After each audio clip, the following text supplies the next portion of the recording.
and welcome to another episode of Bunker Banter. I'm your host, Sergeant LaFavors, local career counselor here for Connorsville. Joining with me today are two fantastic warriors, very fresh soldiers, recently returned from training.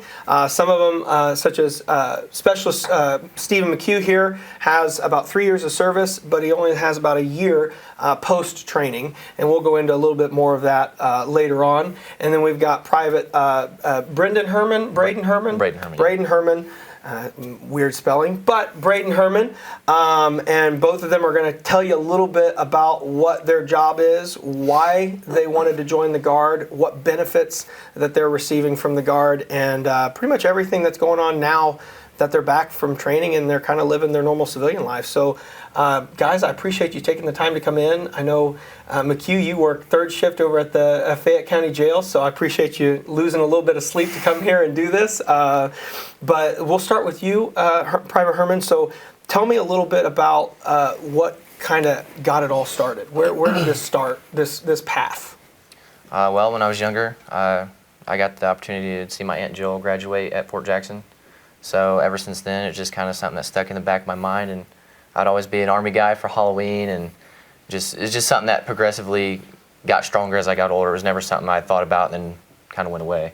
So I finally got that opportunity. I talked to Walls, the previous career counselor, Yep. And she got me set up and gave me a path, and I was ready to go, right after high school. So I went to Georgia, did my basic training, AIT, as an infantryman, and now I'm here, and I couldn't be happier. It's a great gig. So as an infantryman, obviously you go through a lot of rigorous training. It's much more elevated. I try to. A lot of people come across and ask me, what's the difference between combat MOSs and non-combat MOSs?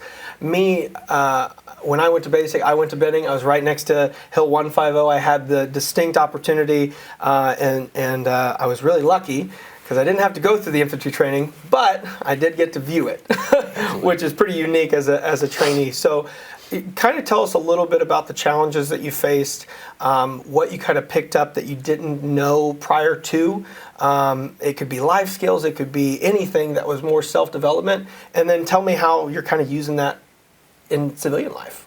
Absolutely. I know when I first got there, I was like super scared, kind of nervous. Like, granted, it was something I wanted to do, but Right. It was obviously a new challenge, something new to me. And I feel like going through that training, coming out of it, I feel way more confident, and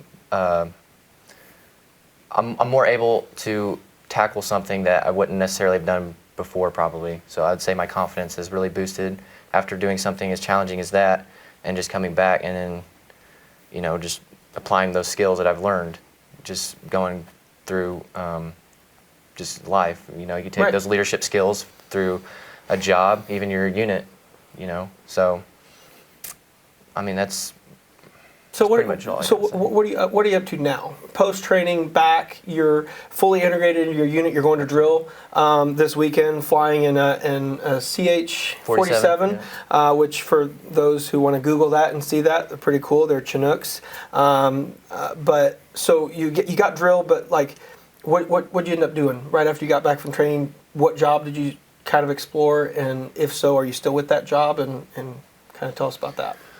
Well, coming back from training, I couldn't really do a whole lot as far as a job because I didn't really have a vehicle at the time. But Right. Now that I actually have a vehicle, I'm looking towards the Fayette County Jail here, Okay. so I can get my foot in the door in like criminal justice, law enforcement type Right. deal. I went to WCC for the criminal justice thing. That's where I got my jail certification, so I can go anywhere in the state for that. So that's my plan as of right now, and then later on probably college. Okay. And so what made you kind of choose infantry to begin with? Was it the challenge? Obviously, it's always cool to think about all the stuff that you can participate in combat MOSs, I should say, the opportunities that are there, the training that's there is obviously much more elevated. There's a lot more funding in that. So kind of lay us through that decision process of why infantry, and if there was any other thought of another job, what was that job, and why didn't you go down that path? Well, I wanted to jump out of planes, and of course seeing all the movies and stuff, you know what I mean? So Right.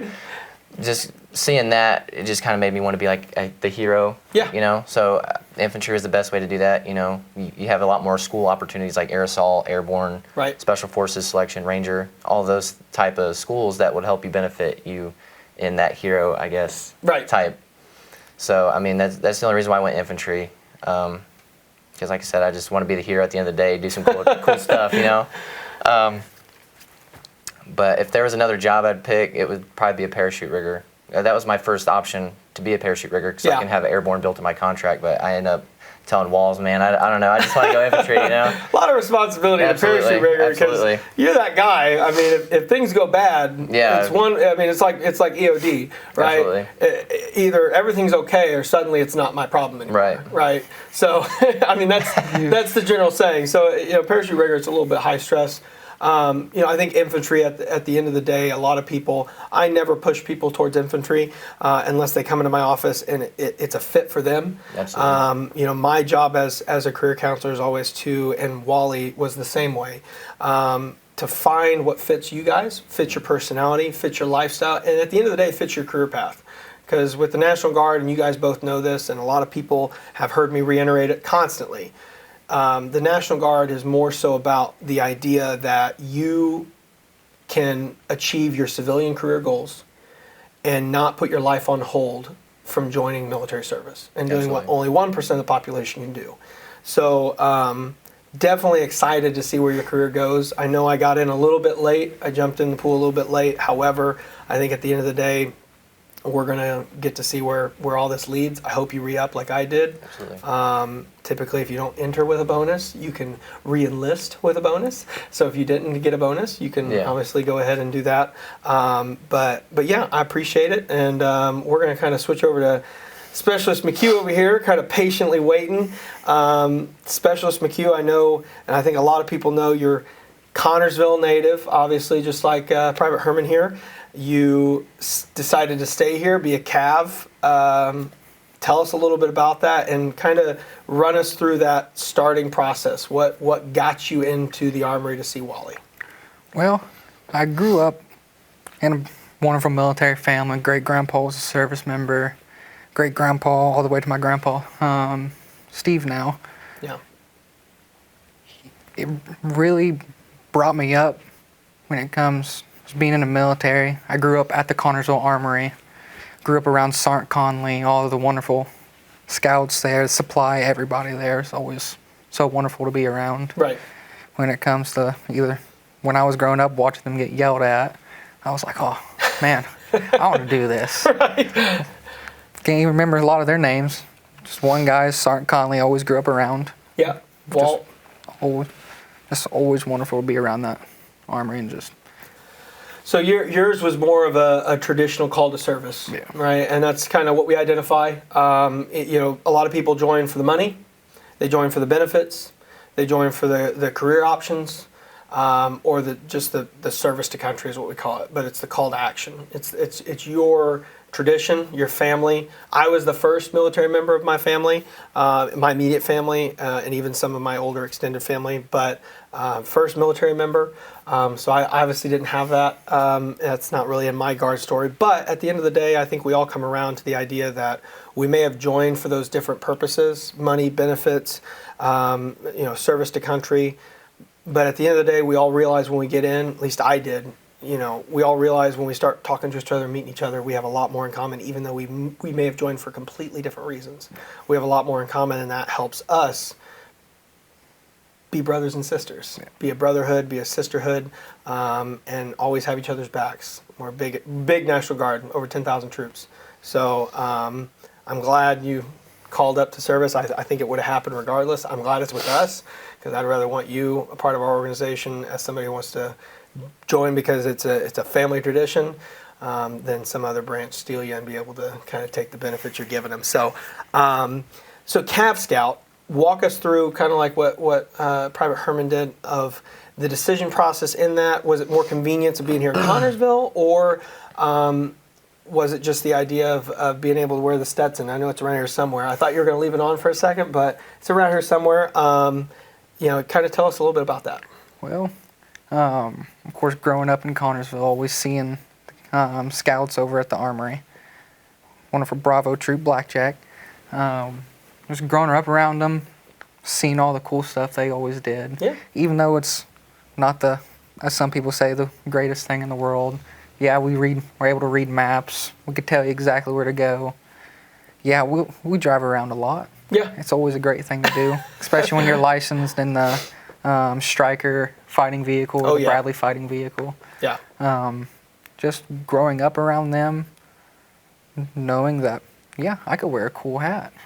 Like wonderful cowboy hat, Stetson. Earn your spurs. Earn my spurs. I have going no idea spur what that ride. means. I heard the first time a spur ride from the raised NCO, Sergeant First Class Linville and Sergeant First Class Foster, and then of course Staff Sergeant Conley at the time, Walt, native of Connorsville, told me about a spur ride. I had no idea what that was. I honestly thought you guys were just holding on to the idea of eventually, hopefully, going back to horseback riding when it was a little bit easier, and you didn't have to load anything up.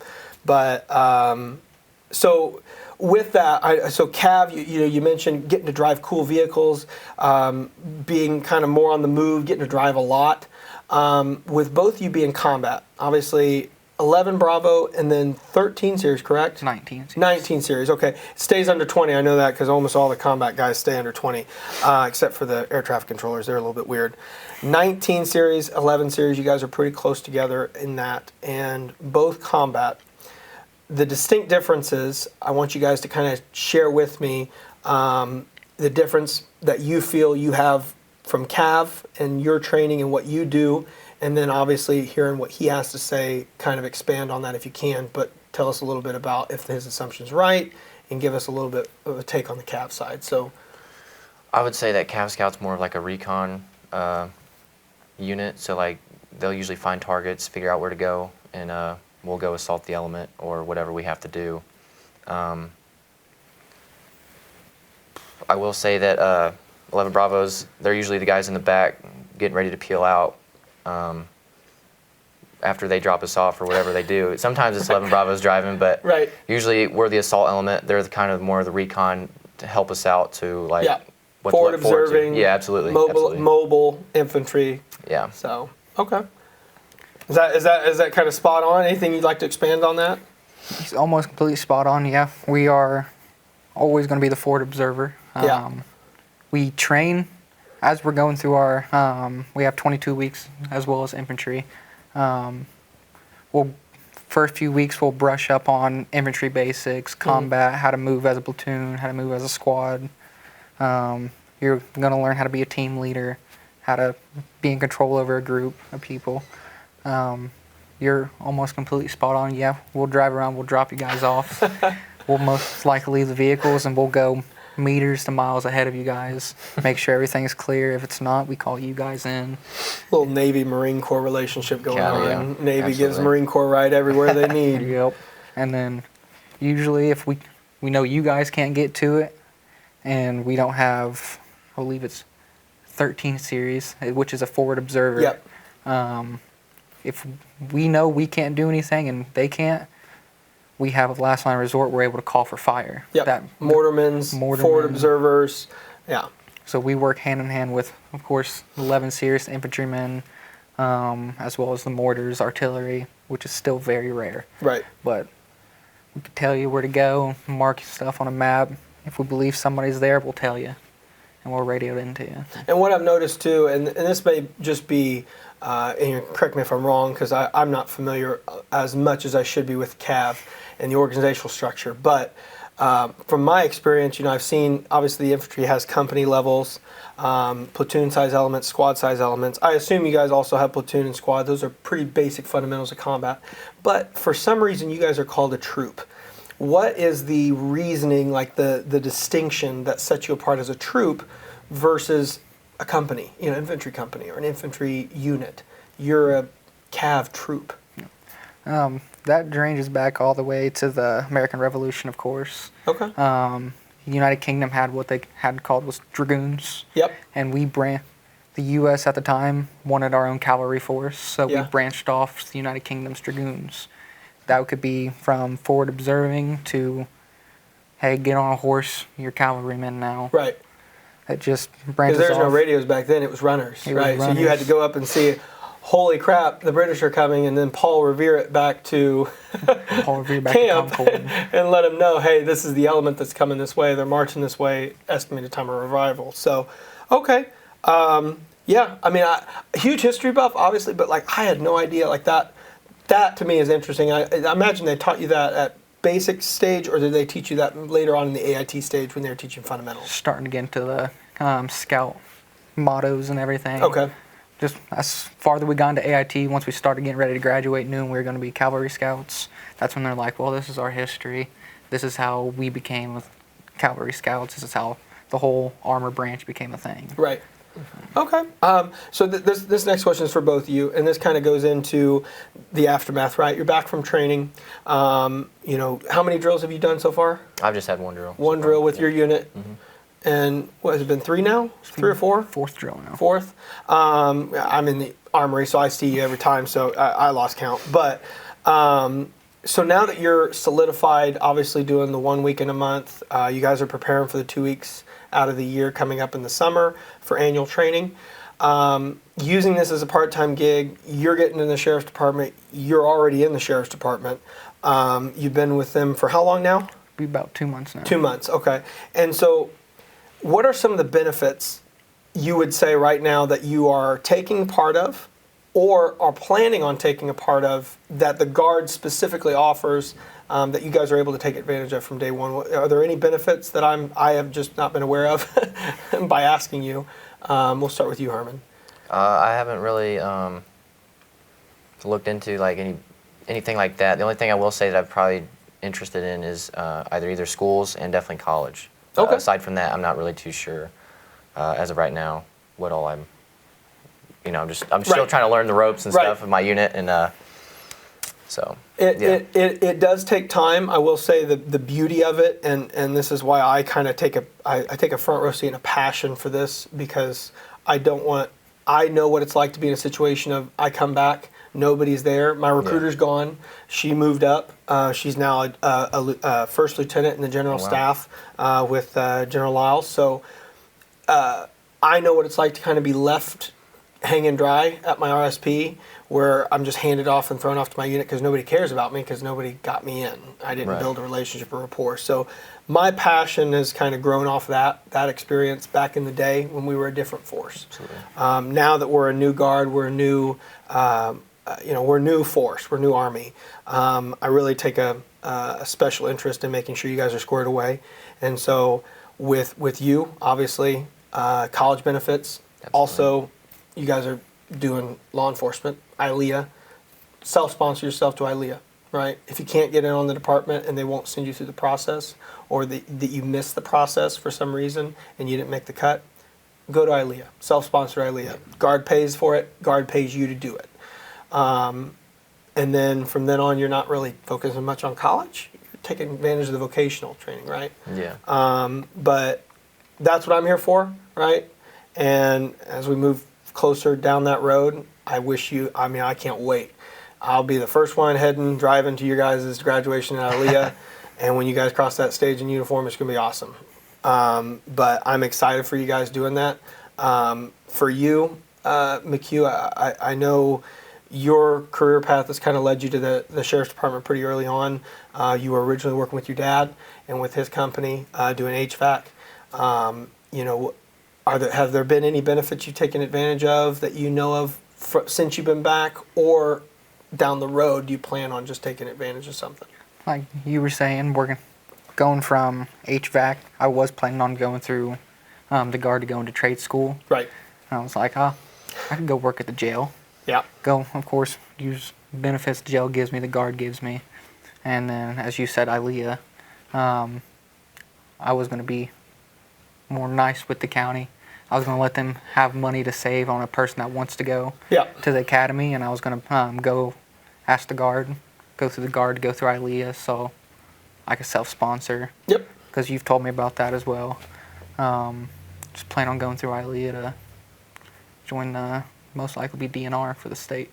Wow. Okay. DNR, that's impunity. A lot of power through DNR. There's nothing, every blade of grass is your jurisdiction. That's a lot of land to cover. So DNR conservation officers definitely would go there. Their pay structure is really great. Same with state police. So this is probably my most important question for you too, because for anybody watching, for anybody looking for kind of a pathway, from before you joined, and you were seniors in high school, correct? Junior, senior? I was a senior. Before you joined, in your mind, everybody asks, where do you see yourself in 10 years? Come the 10-year reunion, where are you going to be at in life? Before you joined, where was your mindset focused on? And be honest, I mean, if it was actually focused on something and you just weren't completely lost, I want to know what it is, because I want to see if the Guard kind of helped you focus that, or if maybe it gave you a revelation of some sort. But we'll start with you, Herman. I've always wanted to be, in the military, so every paper or whatever I had to sign, it was always seeing myself in the military. Right. Regardless of what I was doing. And that was pretty much the only thing. I didn't really have like a side career at the time. It was always military, military, military. But yeah, I'm right where I needed to be, even now. And I knew I'd be that back then, so I'm on my path still. Right. So. Easy decision.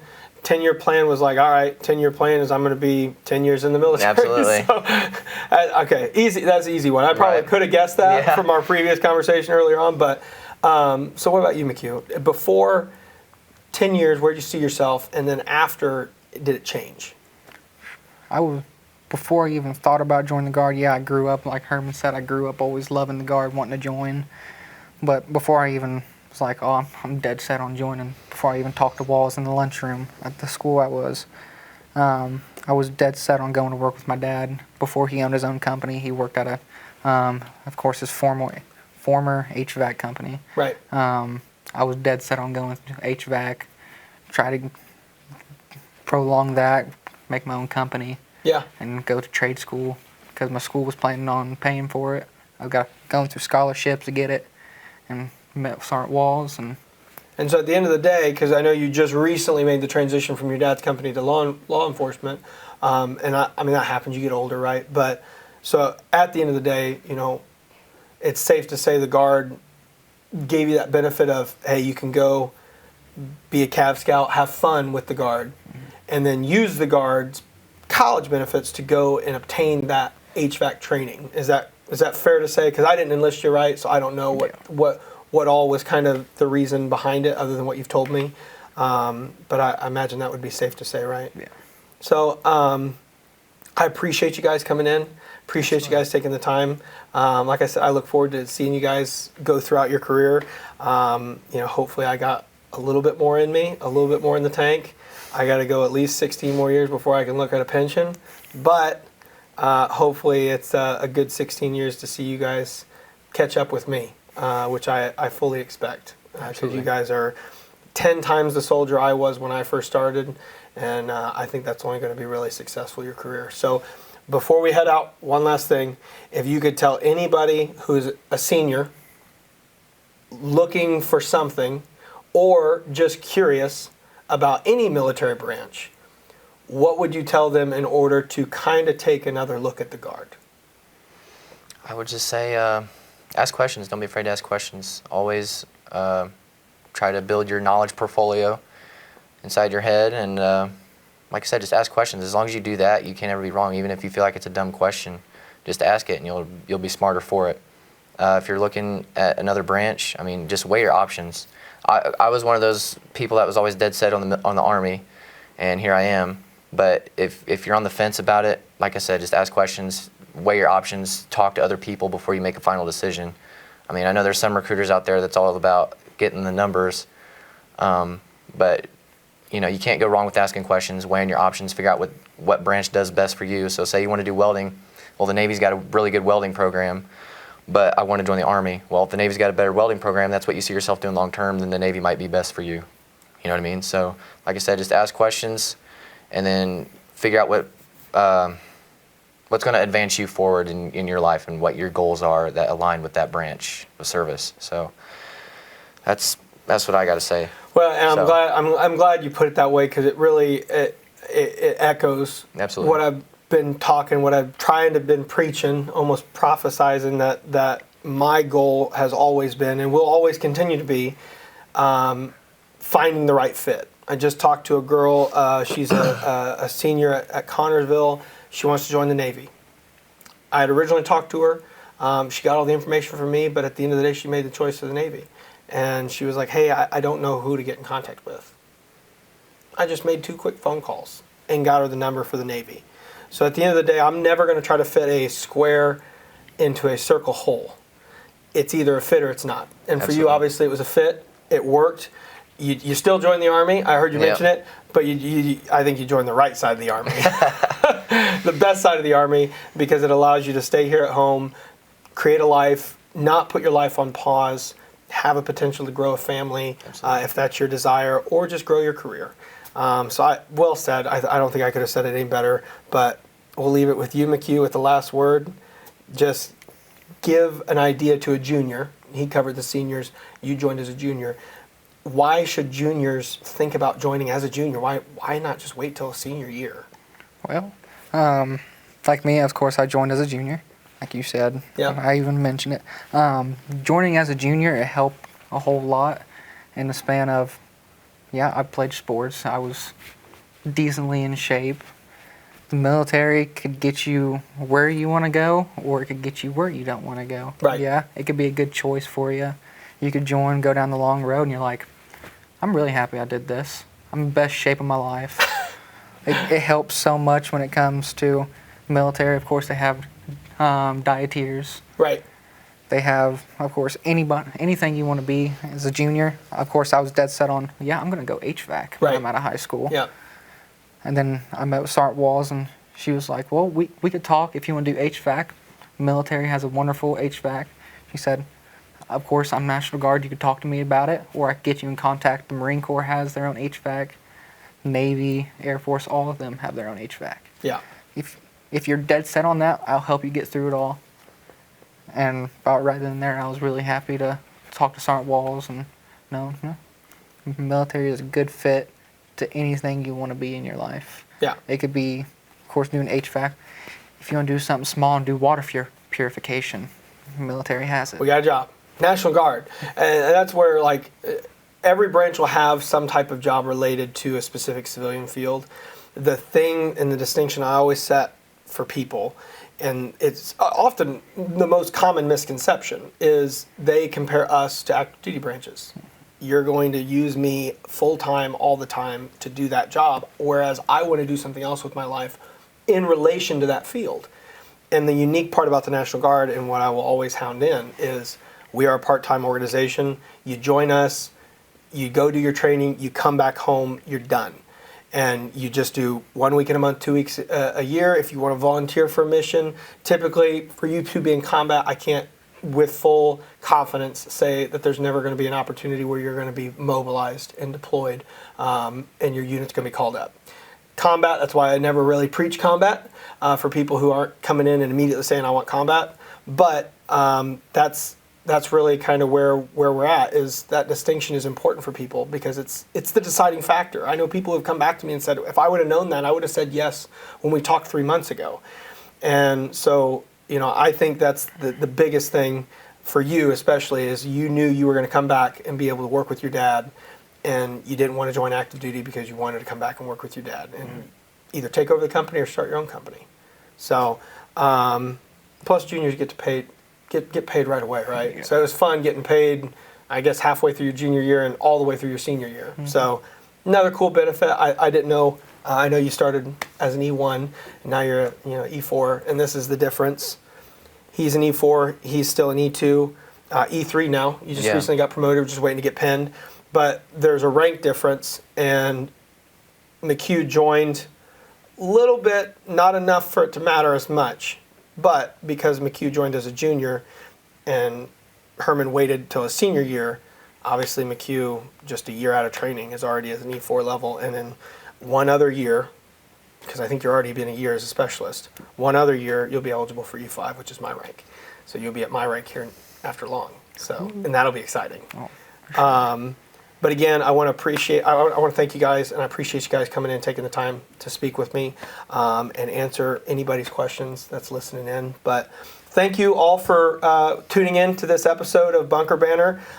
Tune in next month for another episode, and I'll look forward to seeing you then.